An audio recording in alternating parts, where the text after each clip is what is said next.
YouTube?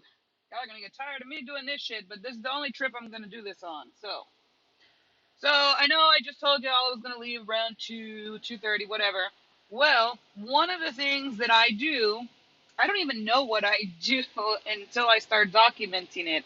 It's just become routine, and that's hopefully where all of y'all will be. Hold on, I forget this is connected to this, and y'all probably can't hear a fucking thing I'm saying.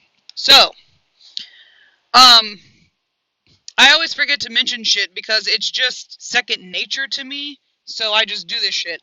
So here's what I do. That's where I'm going, and it's 25.3 miles. Now you can click this, sort of. There we go. Now Qualcomm seems to think it's going to take 28 minutes to get there. This bitch knows better. I've been stuck in California traffic just too fucking often. It's amazing that I have 100% on time rate, but it's because I always plan ahead. I have severe OCD, and I'm not just saying that, that's like a thing.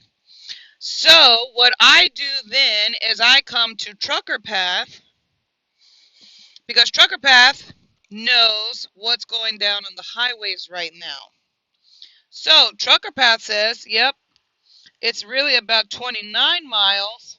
And as of right now, it's looking like the truck route, because I can't take the fastest route, the truck route that will make sure that I don't get stuck on any streets I'm not supposed to be on, saying it's looking like it's going to take an hour and 14 minutes to go 34 miles.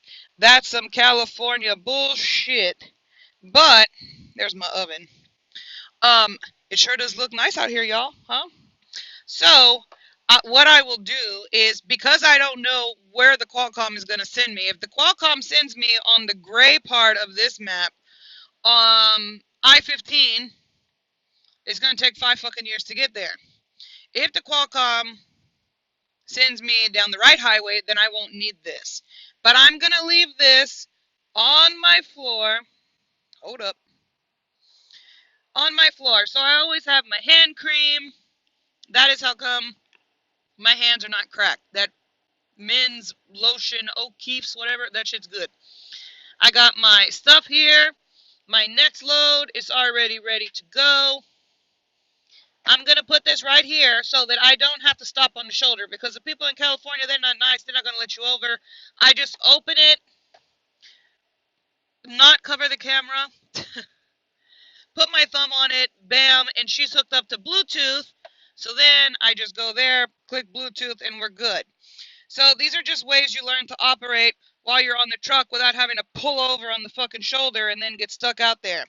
So yes, my cup holders look like a fucking vending machine exploded, but that's because I drive 11 hours a day. So during my break, here's all my fucking breakfast bowls. I didn't even put them in my fridge.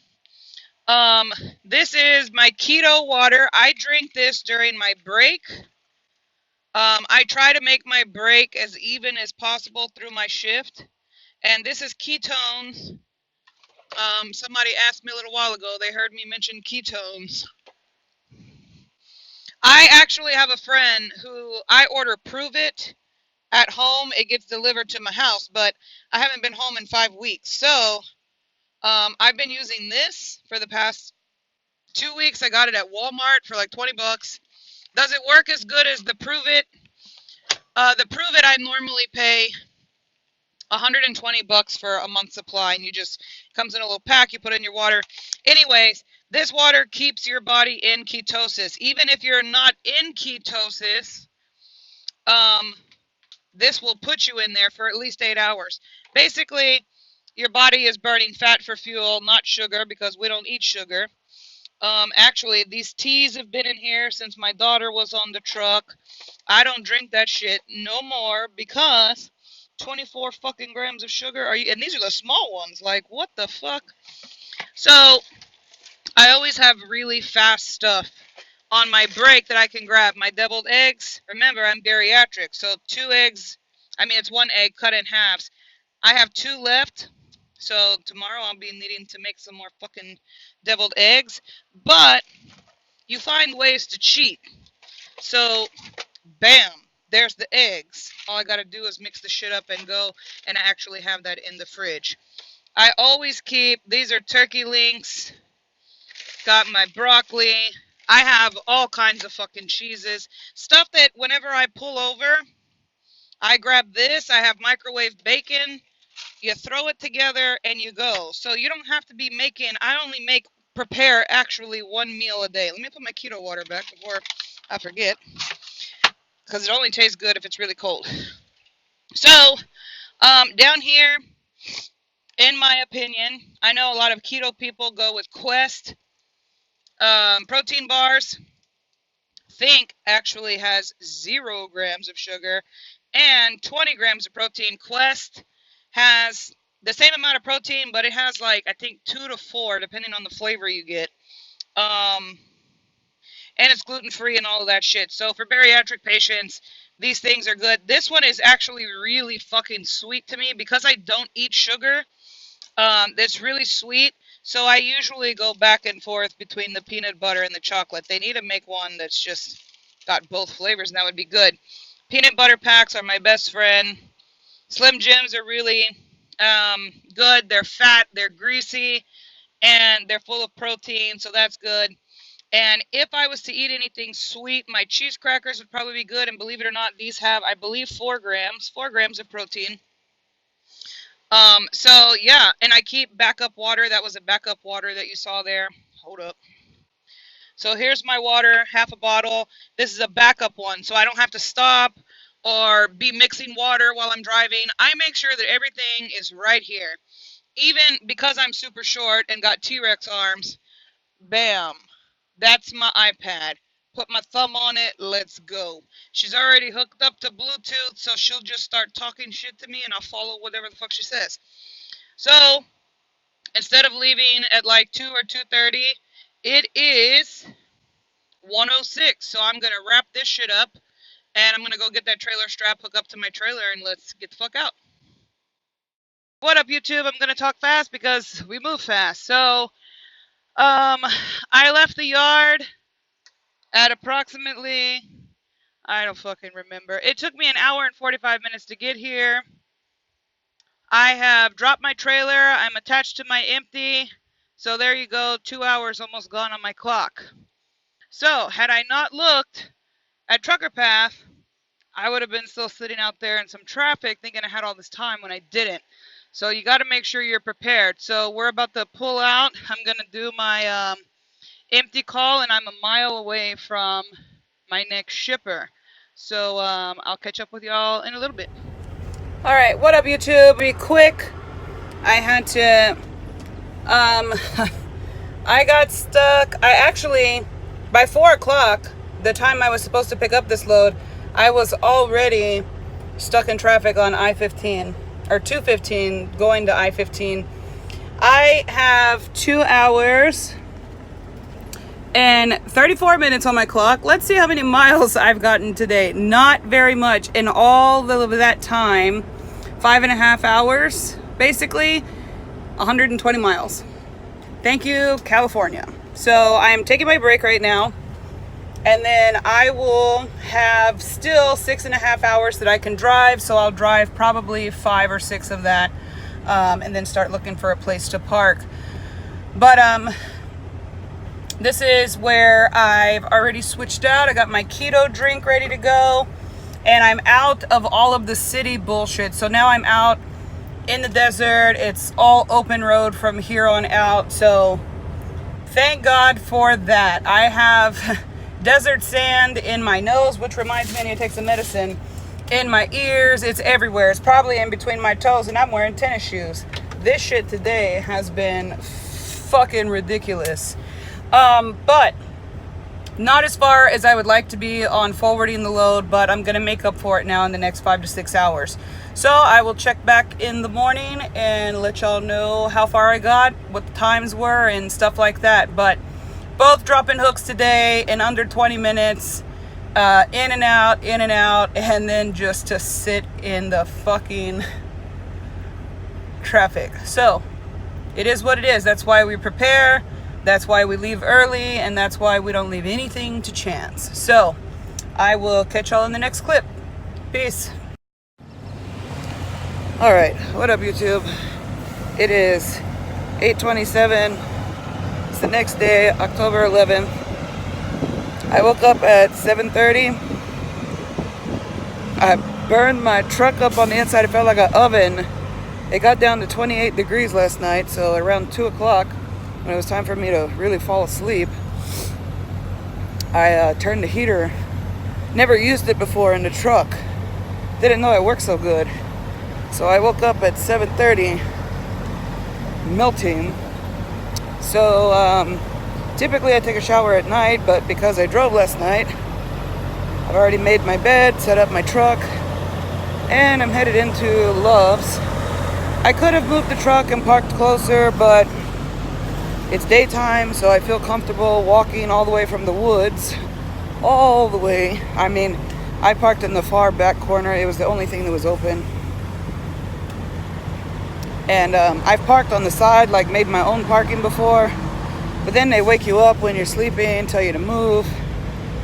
So I just didn't get out of my truck. I know I don't use the restroom on my truck. I pull to the fuel island, go to the restroom, and then I go park, and I'm done for the night. So, sorry about the trucks.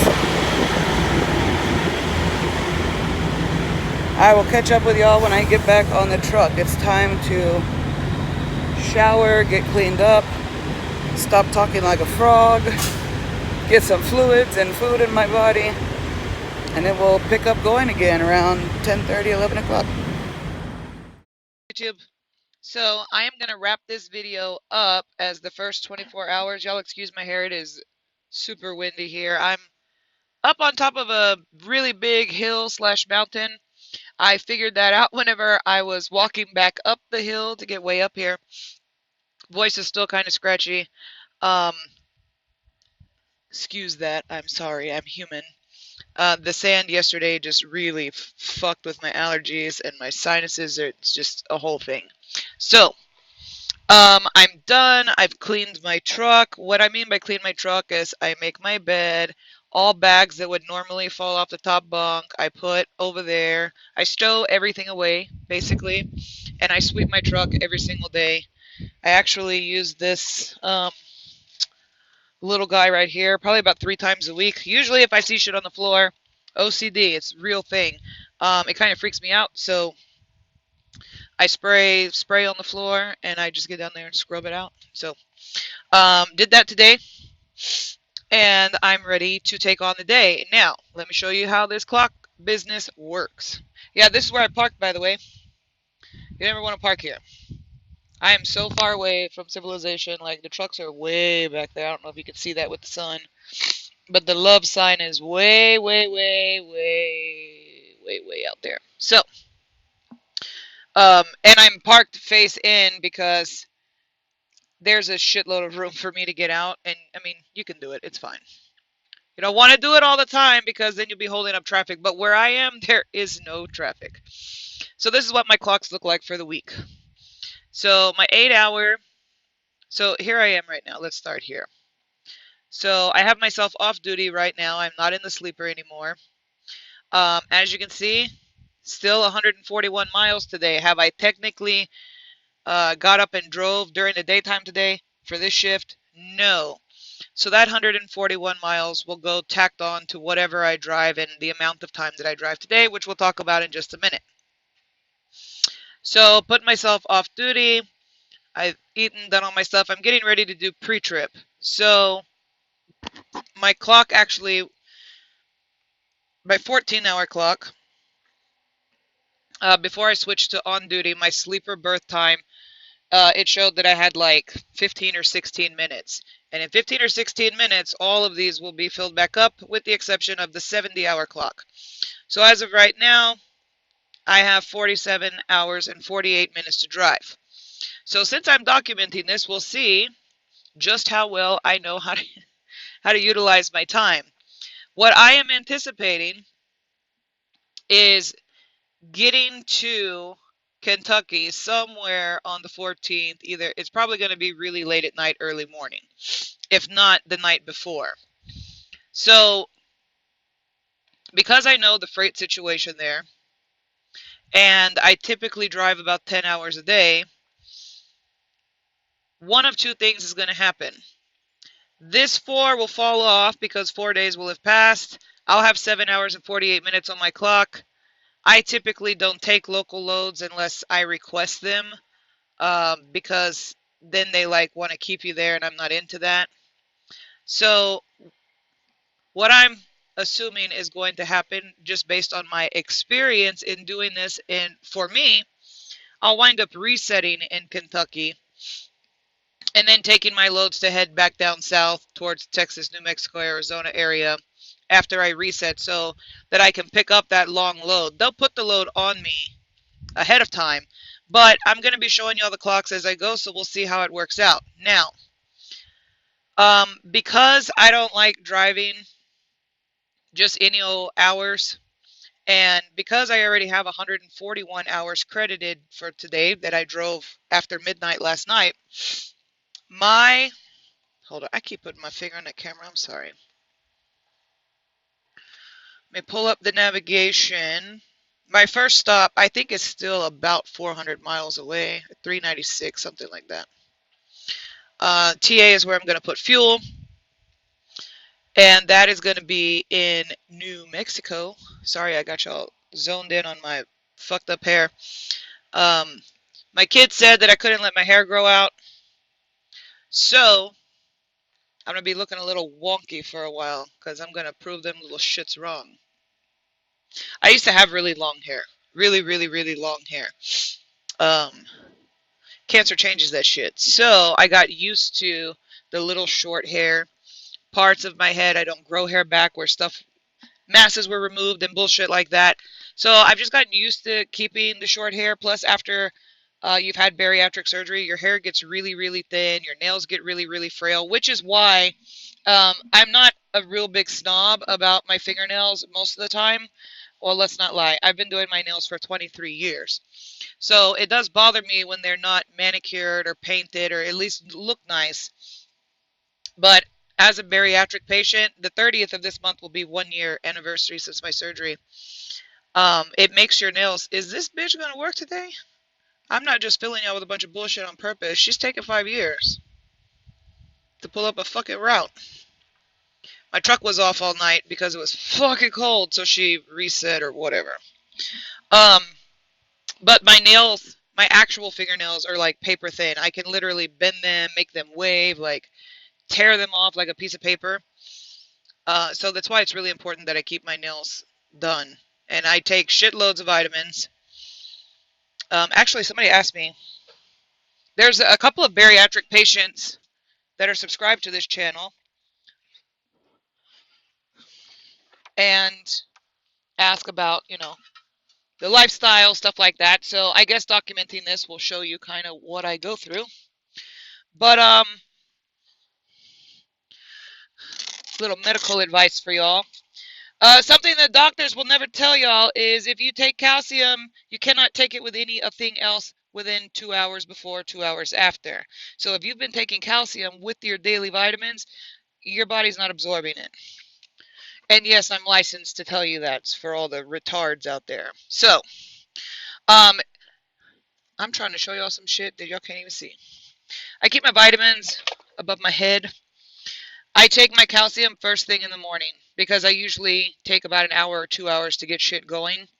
So I take 2 of these every day. Gummies are better for people with bariatric surgeries because our stomachs are super fucking small and we don't have a lot of stomach acid to normal vitamins come in plastic and shit like that. We can't do it. My multivitamin and iron because I am very anemic. Bariatric advantage. Some people start taking normal vitamins. I figure, why not? Don't fuck with it. Fiber. Fiber is very important. Bariatric patients live pretty much a keto lifestyle. We don't eat bread, pasta, rice, shit like that. I recently finally kicked the habit of potatoes. That was the hardest. Fiber is super fucking important. And for our skin, hair, and nails, the most biotin I could find in a gummy. So, yeah, vitamins are very important out here because you don't have the healthiest lifestyle. So, even if you're not a bariatric patient, you need to make sure that you're getting your nutrients and shit in. The way that you build your stamina solely depends on what you fuel your body with. If you buy a Karma car, well, let's use something more people are used to. Most people don't know Finland automotive. So you can't buy, say, a Ferrari and then go put, you know, Quickie Mart fucking $2 unleaded gas in there and expect it to run it optimal and put like do your own oil at home with the 99-cent oil from Walmart and expect your car to run at optimum level. It's just not going to do that. Our bodies operate the same way. So, um, make sure that when you're out here that you're trying to be conscious. Sometimes we don't have time. I mean, that's just the fact. We don't have time all the time to just be, oh my God. So it's taken time for me to find the routine, a setup that works for me, stuff that's easy for me to grab. It hasn't been easy. And on the mentors truck, I was both mentors. The eating, not them personally, the eating part was miserable for me because I literally could have just taken money out of my wallet and just flushed it, shredded it, whatever. That's what I was doing. I would get like a sandwich or something and pick off all the bread, eat what little meat I can. I can only eat 6 ounces of food or water at one time. So I was literally just throwing all the food away, knowing when they gave it to me, 3/4 of that shit was going in the trash. And I'm sorry, but as an advocate for humans and animals, like I think about the hungry population, the homeless population, like that shit fucks with you. So it's really important to me to make sure that these things work. So anyway, this bitch isn't gonna work. It's probably because I'm in a weird area with no signal. Her signal's not even on, it's red. So anyways, back to reality. I'm fixing to get started here. Whenever my clock says that I'm good to go, I will go on duty and do my pre-trip. And pre-trip is important. Y'all have already heard the weird shit that has happened to me on both trucks, all trucks. I've actually been on 3 different trucks. And just in case anybody feels like sabotaging this bitch, I air brake check my test. Hope that came out right. Look, route failure, retry, no response available. I'm telling y'all need to come out here with a GPS. I'm not even lying. It's what's that song say? Fucking ridiculous. That's what this is. I got some sand in my eye. Anyways, while I'm out chasing squirrels and subject hopping, I air brake check my test. Air brake test my truck. My truck and tractor and trailer brakes. We're gonna get it together, okay? We are. I promise. Um. Anyways, if I am away from my vehicle, like if I turn my back to my vehicle for longer than 60 seconds, please believe I'm that nerd that is going to run a full air brake test, like the whole fucking thing, every single time. If I'm putting fuel and I'm just going from one side of the truck to the other, I'm fine because you can typically I always stay on the passenger side when I'm fueling because that tank seems to always shut off a little early and it needs more. And if I close that one, then I can't reopen it. So as far as the pump or whatever. So I always stay on that side. I can hear the clicking of the handle on the driver's side. So if anybody's really fucking with my shit, I can see, hear shadows. You're observant. You learn to kind of live this way where you're just kind of cautious of everything. So as long as I'm just putting fuel and then I move to the fuel island if I need to go inside, as soon as I walk away, I look at my watch, how long I gotta be. You don't ever want to be at the fuel island fucking forever. And then they'll really start fucking with you. I come back, I don't care who's waiting behind me. They're gonna wait for me to check my air brakes. I check it constantly. I go to the rest stop. I don't care if I can see my truck until I walk into that restroom. When I come back, Even if nothing's changed, I always count cars, count trucks, take mental notes of people. I was raised to do things like this. At night, I count car headlights behind me so that I can keep track of the traffic that's behind me. I always keep a mental note of the traffic coming the opposite way if brake lights turn or whatever. Um, it's just the lifestyle I was raised in. I was raised to be a cautious person. I've raised my kids to be cautious. Oh, good, she came on. 390 miles. So sidebar, while she's working real quick, 390 miles is where I'm going to go to put that's my first fuel stop. So that's going to take just under 7 hours. So I already know that those 390 miles plus my 141 miles, I'm good for the day. It's fine. And the reason that I'm stopping is because I like to wake up at 4 o'clock in the morning, 3 o'clock in the morning, and I like to start driving at 5. That's the way I like to drive. And when you're out here and you have these routes and you have the opportunity to flip that schedule and drive the way you want to drive, I also like to capture the scenery and stuff like that.